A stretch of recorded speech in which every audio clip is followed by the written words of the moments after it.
Okay, so welcome back. In this tutorial I'm going to teach you how to perform SQL injection using SQLMAP. SQLMAP is one of the most powerful SQL injection tool out there. This tool can help you extract database names, tables, columns, and a lot more. So first of all, I will need a website or web application to test for SQL injection. And I have found this list of sites on the internet, which you can legally scan and perform different types of attacks. Now select a site from this list and then use the Vega scanner to see the vulnerable page.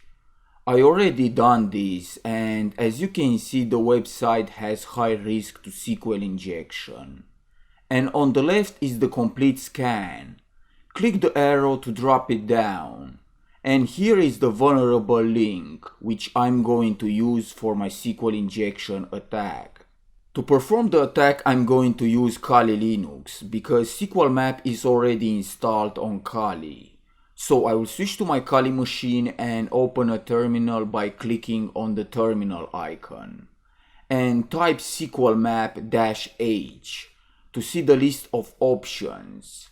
But I will leave this for you to read. Okay, now let's do the SQL injection.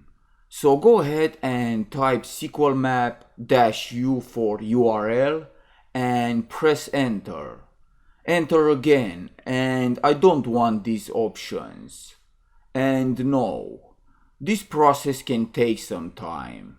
After the scan is complete, you can see that SQLMAP has identified the following injection points. At this point, you can pull up databases, tables, and other information from the website. So go ahead and use the --dbs option to retrieve the databases. And here are the available databases.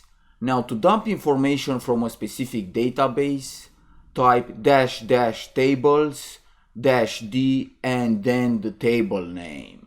And it's going to dump the column names that are inside. This can also take some time depending on how many tables are inside. So go ahead and dump the content of the users by typing --columns -t users. And here you can see the content of users. And now just get rid of the columns and put dump there. Press enter and it's going to say, do you want to crack them with a dictionary attack? Again, press enter. I'm going to use the default one by pressing enter. And no for this one. And the cracking process is starting. This process can take some time depending on how strong is the password. But in my case the password is very simple.